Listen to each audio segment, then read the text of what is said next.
एक असल में क्या होता है ना कि जब आप लंबी यात्रा जीवन का किए होते हैं, हालांकि मैं मानता नहीं बहुत लंबी यात्रा है, लेकिन पड़ाव जैसे हमने बोला है कि जीवन जो है भागों में, उपभागों में, कई विभागों में बांट के आदमी जीता रहता है। लेकिन हर विभाग, हर उपभाग या हर जगह पर एक अच्छा ही निर्णय ले पाए, इसकी संभावनाएं जो हैं ज़्यादा भी रहती हैं, कम भी रहती हैं, और हो सकता है कहीं कहीं दिक्कत भी रहती है। तो उस दृष्टि से मैं बता रहा हूँ कि हम लोग मैं तो सिंपली जब ग्रेजुएशन किया था तो उस दौरान बीएससी जैसा जब किया हमने, तो बहुत कम उम्र थी, 19 साल के अराउंड ऐसा समझिए। असल में बीएससी करने के बाद, बीएससी के दौरान ही मेरे मन में एक ख्याल, इलाहाबाद की पृष्ठभूमि आप जानते हैं अच्छी तरह, कि मैं जब कक्षा 8 में पढ़ता था बच्चा, मैंने आईएएस का इंटरव्यू बच्चों का मैगजीन में पढ़ता था, जो टॉपर हैं जैसे, या किसी का छपा है 8वीं से। तो जहन में तो ये था कि आगे चल के तैयारी करेंगे। तो मैं बीएससी जब फर्स्ट ईयर में, असल में हमारे साथ दिक्कत क्या थी कि हम थे हिंदी मीडियम से पढ़े।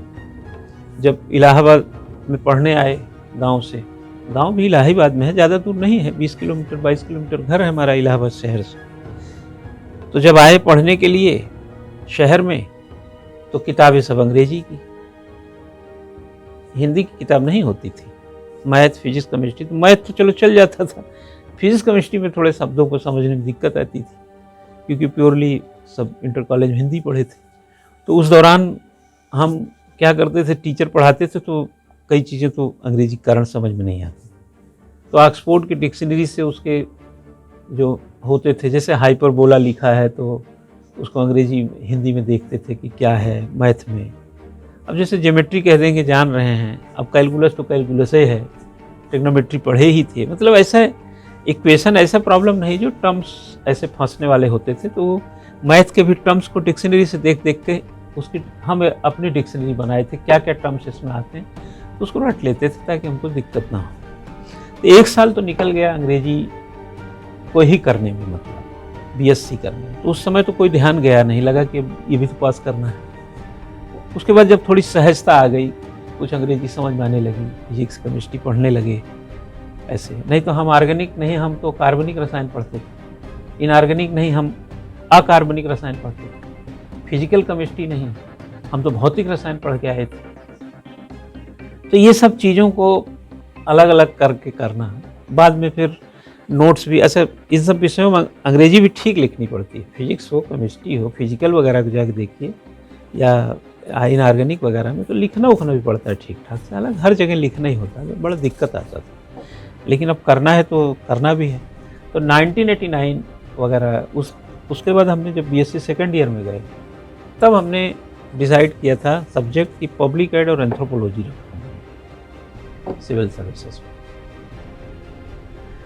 मैंने पब्लिक एड और एंथ्रोपोलॉजी में पब्लिक एड की किताब, जो मैंने पहली किताब पढ़ी थी, वहाँ से पढ़ना और नोट्स वोट्स बनाना, तो साथ में मैथ, साइंस, जो फिजिक्स केमिस्ट्री का भी काम चलता था, इधर से ये भी चलता था। एक चीज़ मैं कह सकता हूँ कि जैसे डिसाइड करने की, किसी लड़के आजकल डिलेमा में रहते हैं, हम डिलेमा में नहीं थे। आप बिलीव नहीं करेंगे कि भाई देखो, हम तो किसान परिवार के थे, हमारे पिताजी अनपढ़ किसान थे, कह रहे मतलब मजबूत किसान थे बट अनपढ़ थे, सिर्फ किसान, कोई और काम नहीं था घरेलू।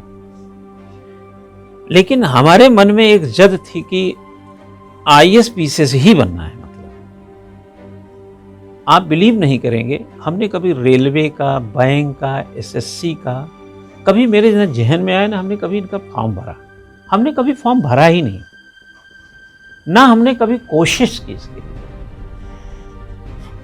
ऐसा नहीं था कि हमारे मित्रों में या हमारे साथियों में इस तरीके के लोग नहीं थे, खैनी खाने वाले भी लोग थे, लेकिन हमारी मतलब ऐसा नहीं था कि मतलब ऐब वाले लोग, गड़बड़ आदत वाले लोग। अब उस समय तो बीएससी के दौरान बहुत सारे तरीके के तो विद्यार्थी मिलता है, सब तरीके के थे, लेकिन हमारा अपना तरीका था। हमने कोई ऐब नहीं पाला, नशा पत्ती या जो भी है, गुटखा है, फलाना है, ढिमका है, नो नेवर। और मेरा सिर्फ एक ही एम था, बनना है आईएएस पीसीएस। हमने एक पत्रिका में पढ़ा था कि जो मैं आज दोहरा रहा हूं आपको कि आईएएस की तैयारी वाले माना आईएएस न बन पाए तब भी वो अपनी अच्छी जिंदगी जीने से उनको कोई नहीं रोक सकता है।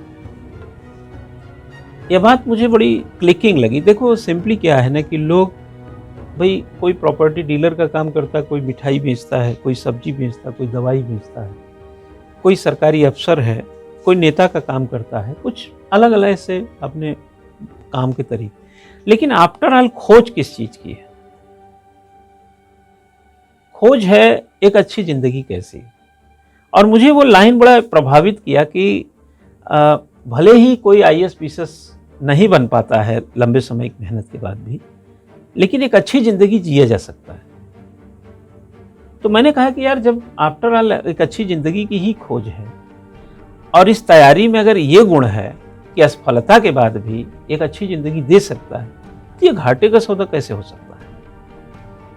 और मेरे पिताजी अक्सर जब कभी रिजल्ट आते थे और रिजल्ट बनते नहीं थे तो मायूसी होती थी, तो पिता हैं तो थोड़े सोचते हैं यार उदास से परेशान है, तो एक शब्द बोल देते थे कि पढ़ते रहो, एक दिन यार अच्छा हो जाएगा, टेंशन मत लीजिए। हर माता पिता जो है अपने बच्चों को थोड़ा सोचता है कि ये परेशान न रहे, दुखी न रहे, लेकिन जब जिस एज में आप होते हैं 22-23 ऐसे एज में, तो कहीं ना कहीं आप दुखी भी होते हैं। रिजल्ट के नहीं होने पे आप जानते हैं, क्योंकि इतनी मेच्योरिटी तो रहती नहीं, मेच्योर हो चुके होते हैं।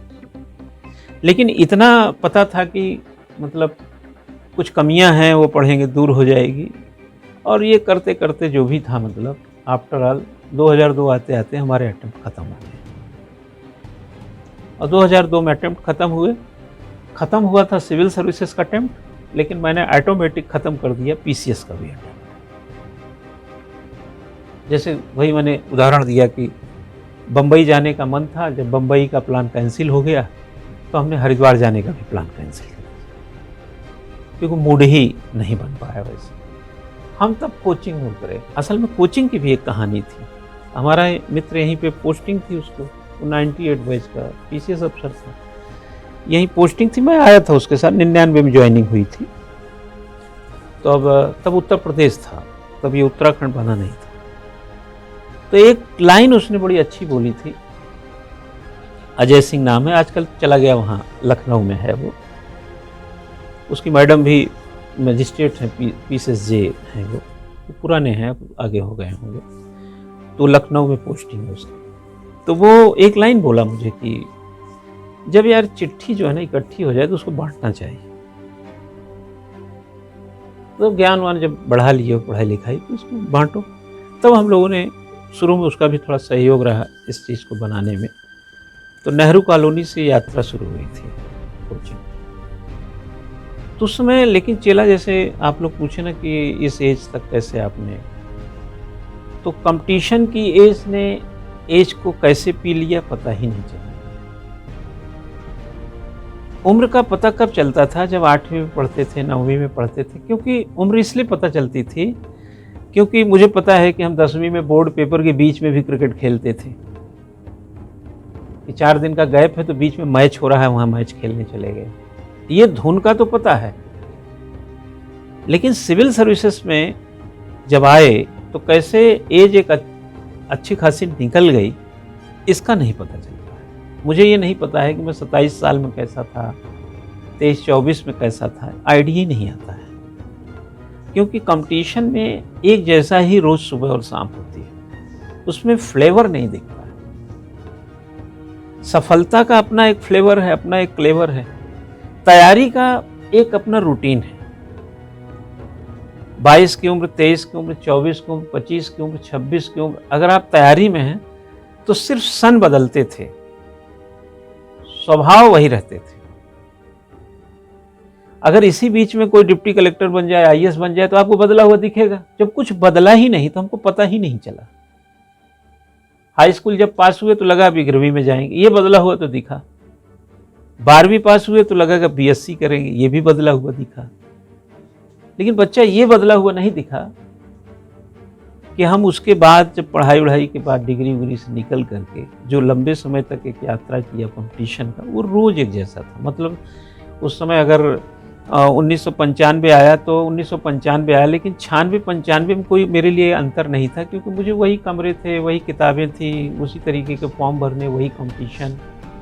और ऐसा नहीं था कि चेहरे में कोई बहुत ज़्यादा बदलाव भी नहीं होता है, 2-4 साल में बहुत फ़र्क नहीं दिखता है। जब हमने कोचिंग शुरू किया तब एक नया बदलाव देखा। पहले पढ़ते थे, अब पढ़ाना है, तो एक बदलाव आया है। लेकिन चूंकि ये भी रोज पढ़ाने का काम होगा, तो 20-21 साल की यात्रा इसमें निकल गई। तो यहाँ पर विद्यार्थी बदलते रहे और हम वहीं खड़े रह गए। सामने आप लोग तो बदलते रहे, आपसे पहले लोग आए, आपके बाद भी आएंगे, ऐसे क्रमिक तौर पे 2002 से चलता रहा है।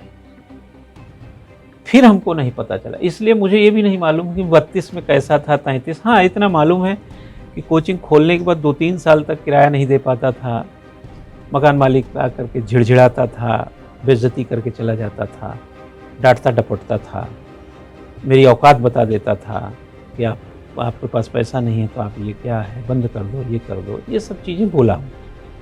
ये सब तो याद है, जो थोड़े जीवन में जो टर्बुलेंस टाइप की चीज़ें थी, जैसे कहते हैं ना बेइज्जती जिसको कहा जाए सही भाषा में, वो सब चीज़ें तो याद हैं। लेकिन अच्छी चीज़ें क्या हुई ये याद ही नहीं है। कारण यह है कि अच्छी चीज़ क्या हुई होगी। भाई रोज़ हमको क्लास में पढ़ाना है, सिर्फ रिजल्ट आता था, कोई डिप्टी कलेक्टर बन गया, कोई कुछ बन गया, कोई कहीं सेलेक्ट हो गया, तो वो सब चीज़ें थोड़े आ जाती थी दिमाग। अब देखिए, आज जैसे आपने, मेरा जन्मदिन है, आपने एक माहौल बनाया, आपने एक योजना बनाई, आपने एक प्लान किया, आपने इसको 1-2 दिन से मेरी गैर जानकारी में आपने इसको तो तैयार किया, और एक प्रकार से सरप्राइजिंग कह सकता हूँ मैं कि मुझे लगा कि जनरली क्या है, आप लोगों को आज कुछ मिठाई समोसा खिला दूंगा, जो मेरे प्लान में था, और एक छोटी सी कक्षा हो जाएगी। भाई कक्षा उतनी बड़ी नहीं होगी, छोटी होगी आज की, लेकिन ये अपेक्षा में नहीं रहा कि आप इतने गुब्बारे लगाएंगे, केक लाएंगे, सवेरे सवेरे गिफ्ट देंगे या चॉकलेट देंगे, जो भी आपने अपने स्तर पर और अपने ढंग से अच्छा विचार लाए किया आपने। तो यह मेमोरेबल इसलिए रहा क्योंकि आपने किया। लेकिन कोचिंग तो मैं बताया ना 20-21 साल से, तो आज से 20 साल पहले तो ऐसा नहीं हुआ। हम कह रहे 15 साल पहले भी नहीं, 17-10 साल पहले भी नहीं। क्यों नहीं हुआ होगा? जब हुआ नहीं तो मैं याद भी नहीं है, तो कुछ हुआ नहीं। उसका 2 कारण था कि हम क्या बताएं लोगों को। भाई अगर मुझसे कोई पूछे कि आप कौन हैं, भाई एक कोचिंग पढ़ाने वाला आदमी एक दुकानदार जैसा समझा जाता है, ट्यूशन जैसा समझा जाता है। भाई क्या है, इनको नौकरी वोकरी नहीं मिली होगी, तैयारी वारी किए होंगे, अपना कोचिंग खोल के पढ़ा रहे हैं, रोटी पानी अपना बना रहे हैं, खा पी रहे हैं, जिंदगी काट रहे हैं। तो यह जो एक थिंकिंग है, बाहर बाजार में, या एक प्रकार से, अब उसमें आप क्या अचीवमेंट ऐसा दिखाएंगे कि आप उनका मत को फेरेंगे। भाई मैं अगर ये सोचूं मैं कोचिंग पढ़ाता लिखाता हूँ और मैं कोई अचीवर हूँ बहुत बड़ा, भाई कोई विद्यार्थी एसडीएम बन गया, अचीवर तो वो है। भाई जो नहीं सिलेक्ट हुआ उसको भी मैं पढ़ाया हूँ, जो सिलेक्ट हुआ है उसको भी पढ़ाया हूँ। तो दोनों कंडीशन में एक अचीवर है, एक नॉन अचीवर। लेकिन तुम कौन हो, मैं क्या हूँ? मैं तो वही हूँ ना जो काम करता रहा है पढ़ाने का। तो चाहे आपका पढ़ाया विद्यार्थी सेलेक्ट हुआ हो, चाहे नहीं सेलेक्ट हुआ, आप खड़े वहीं। तो ऐसा आप में 4 चांद क्या लग गया, उम्र सिर्फ खपाने के अलावा। तो बेटा हमने जो बीच में महसूस किया, जो आप लोगों का सवाल है कि इसमें जो मुझे याद आती है ज़्यादा बातें इस 20 साल के दौरान, कोचिंग के दौरान, एक चीज़ कि मुझे कोचिंग वाला नहीं कहलाना है। आप समझेंगे, जब अपनी लाइफ में मैं कोचिंग चलाता था, इतने तक साइड में रहे, बट मैं इस तरीके के कह सकते हैं कि पैरामीटर पर अपनी लाइफ को सही नहीं मानता था। एक आईएएस ऑफिसर के घर पे लिखा रहता था पूरा आईएएस। एक एसएसपी होता है, उसका घर का गेट ही बता देता है कि ये बहुत बड़ा अफसर होगा। एक बिजनेसमैन का घर का प्लॉट का फ्रंट ही बता देता है कि ये बहुत पैसा कमाता है। लेकिन हमने भी तो पढ़ाई लिखाई करके कुछ किया ही ना। हम कैसे लोगों को बताएं कि मेरे भी घर का जो दरवाज़ा है चौड़ा है, मेरे भी तख्ती बड़ी है, ये कैसे पता चलेगा? अगर मैं लिखूं कि मैं डायरेक्टर प्रयास आईएएस स्टडी सर्कल, तो ये तो मतलब आदमी के सोचने पे जाता है। तो चूंकि हम लोग सिविल सर्विसेज के पैरामीटर पर खुद कसने की कोशिश किए थे, बात और है कि बात नहीं बनी, लेकिन हकीकत यह है कि जो नेम फेम है, उसकी ललक, उसकी चाहत, उसकी इच्छा, उसकी महत्वाकांक्षा में कोई कमी थोड़ी थी। तो बीच में कोचिंग के आपाधापी में हमने लिखने उखने का जो काम था वो थोड़ा पिछड़ गया था, क्योंकि लिखने का काम तो मैं 94 से ही शुरू किया था, बहुत कम एज में। तो हमने उस हथियार को फिर उठाया, अपनी पेन को। हमने कहा कि जब पढ़ाई किए हैं तो पेन ही साथ देगी हमें। जैसे सिपाही का साथ मुश्किल में कौन देता है? उसकी बंदूक। दुश्मन से घिरेगा तो क्या करेगा वो? बंदूक ही तो उसकी हिम्मत देगी ना। क्यों? तो हमको लगा कि अपनी पेन पर ज़्यादा काम करना चाहिए। तो हमने पेन फिर उठाया, तो पेन रोका नहीं। हमने कहा कोई भी दिक्कत आएगी लेकिन पेन के साथ अब समझौता नहीं करेंगे। तो मुझे ठीक से याद है कि हमने अपने पेन को जो है ना के सहारे अपनी छवि बदलने की कोशिश की। पहले पढ़ाई से आईएएस बनना चाहते थे, जो शायद कोई कमी रही, संभव नहीं हुआ। लेकिन बाद में हमने पेन से अपनी कोचिंग वाली छवि बदलनी चाहिए। आज आप लोग जानते हैं अच्छी तरह की 1500 के आसपास या उससे कहीं ज़्यादा ही होंगे आर्टिकल पब्लिश हैं, किताबें कुछ आ गई हैं और देश दुनिया में जाने का मौका मिल जाता है ना। कहीं एकेडमी में पढ़ाने जा रहा हूँ, कहीं यूनिवर्सिटी में पढ़ा रहा हूँ, कहीं देश के बाहर भी जाने का अवसर मिल जाता है और अपनी संस्था तो चली रही है। लेकिन एक खास बात है कि संस्था जो है ये प्रायोरिटी है और प्राइमरी है, और यही हमारी रीढ़ भी है जो प्रयास आईएएस। जब हमने 2014 में अपने पिताजी के नाम से Yadunath Singh research foundation of policy and administration शुरू किया, तो हमारा उद्देश्य यही था कि भाई कोचिंग में जब तक जबान चल रही है, जब तक हाथ पैर चल रहे हैं, क्योंकि ये इस सत्य को तो गौतम बुद्ध ने 30 साल की उम्र में देख लिया था ना। तो आप पढ़े लिखे ज्ञानी हैं तो देखते रहिए, काहे झुठलाते रहते हैं चीज़ों को। हम क्या मान लें कि हम अमर हैं?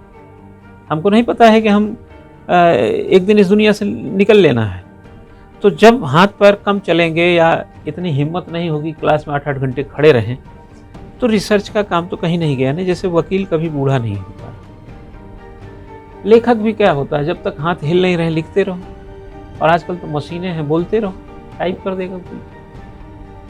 तो हमें लगा कि ये हमारा अच्छा तरीका होगा। तो ये मेमोरी हमारे दिमाग में है। जैसे 2014 में हमने जब अपना ये शोध संस्था एक शुरू किया, हालांकि मैं बहुत आगे उसमें प्रगति नहीं कर पाया, लेकिन जितना सीमाओं में है उससे मैं संतुष्ट हूँ कि ठीक है।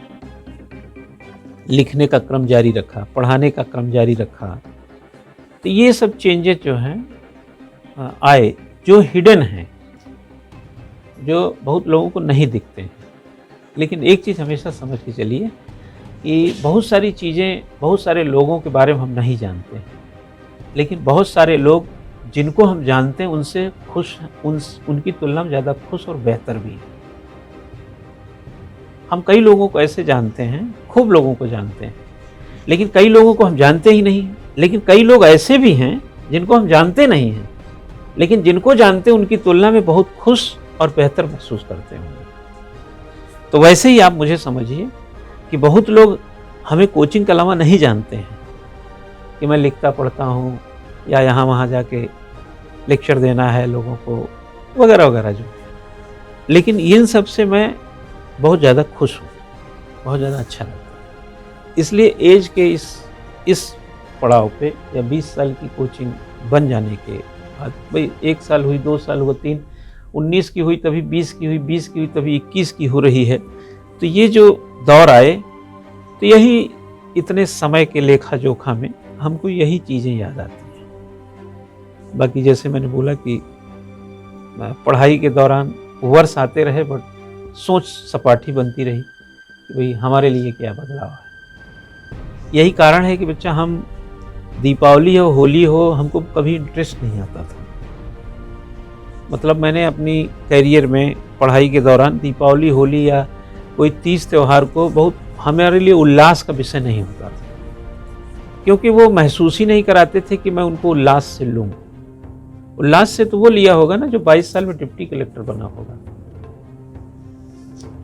भाई गांधी जी जब भारत की आज़ादी की लड़ाई लड़ रहे थे तो उनके लिए कोई समझौता या कोई आंदोलन उतना बड़ा उल्लास का विषय इसलिए नहीं रहा होगा क्योंकि आज़ादी तो नहीं मिली थी ना। लेकिन अगर विवेकानंद जी को उन बातों को ध्यान में रखें कि हार जीत के बजाय हमें एफर्ट पर जोर लगाना चाहिए, यानी प्रयास को मजबूत करना चाहिए, तो गांधी जी को इस दृष्टि से देखें, चाहे पूना पैक्ट चाहे पूना पैक्ट हो, दिल्ली पैक्ट हो, असहयोग आंदोलन, कुछ भी आगे जो भी हो, चाहे अनटचेबिलिटी पे बात किए हो, कुछ जो उन्होंने किया पूरा उनका एफर्ट तो था ना पूरा, और वो एफर्ट बाद में रंग लाया ना। हमने अंग्रेजों को हराया कि नहीं हराया मुद्दा इसका नहीं है, मुद्दा इस बात का था कि हमें आज़ादी चाहिए थी, हमको मिली। आप आईएएस बने कि नहीं बने मुद्दा इसका नहीं है, मुद्दा क्या था कि आप एक अच्छी जिंदगी फिर भी जी सकते हैं, वो मिली कि नहीं मिली मुद्दा इसका है। क्योंकि उस लाइन में क्या लिखा था कि अगर आप आईएएस की तैयारी करते हैं, अब माना खुदा न खास्ता आप आईएएस पीसीएस जो भी बनना चाहते नहीं बन पाए, तो भी आपको एक बेहतरीन जिंदगी मिल सकती है। तो वो तो हुआ नहीं, लेकिन एक बेहतरीन जिंदगी क्या होती है ये सबकी अपनी अपनी समझ पर है। तो मुझे लगता है कि इस पूरे उम्र में एक ये तो बड़ा पड़ाव कह लीजिए होता है। मुझे लगता है कि कोचिंग तो हमारी रोजी रोटी रही, लेकिन जो मैं छवि बदलने के लिए कोशिश किया था वो हमारी लेखनी थी, क्योंकि मैं कोचिंग वाले की छवि से बहुत लंबा तैरना नहीं चाहता था। और आज भी मैं आपको बड़े मन से कहता हूं कि मैं अनफॉर्चुनेट, इसको दुर्भाग्य ही बोलेंगे, अनफॉर्चुनेट मैं कोचिंग वाला हूं, फॉर्चुनेट है ना, फॉर्चुनेट मैं आपको पढ़ाता हूं। क्या समझे? दुर्भाग्य से मैं कोचिंग वाला हूं, भाग्य से मुझे आपको पढ़ाने का मौका मिला, क्योंकि मैंने कोचिंग चूंकि पढ़ाना था तो कोचिंग ही खोलना पड़ेगा। तो ये बड़ा मुश्किल है इसको समझा पाना कि आप क्यों मानते हैं कि अनफॉर्चुनेट आप कोचिंग वाले हैं, जबकि बिना कोचिंग खोले आप पढ़ा भी नहीं सकते हैं। तो इस अनफॉर्चुनेट के कारण ही तो फॉर्चुनेट को मौका मिला।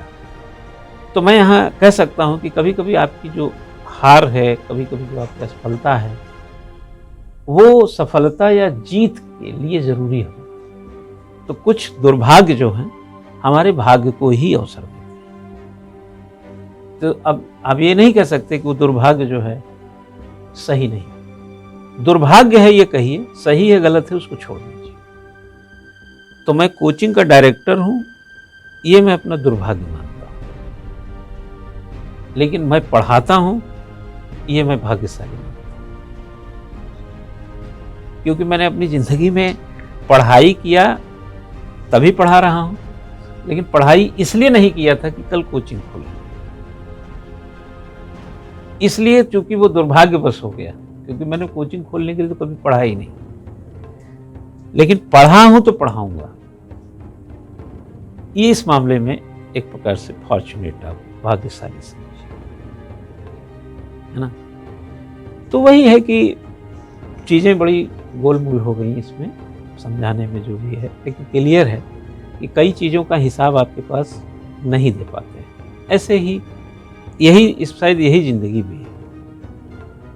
शायद ज़िंदगी का हर उम्र का और हर भाग का, हर उपभाग का, हर विभाग का लाइफ के अगर व्यक्ति हिसाब दे ले तो मुझे नहीं लगता कि ज़िंदगी कभी उसका ठीक से इम्तिहान ले पाएगी। ज़िंदगी का वो स्वयं इम्तिहान ले सकता है अगर इतना चतुर चालाक और इतना बेहतर उसका नियोजन है।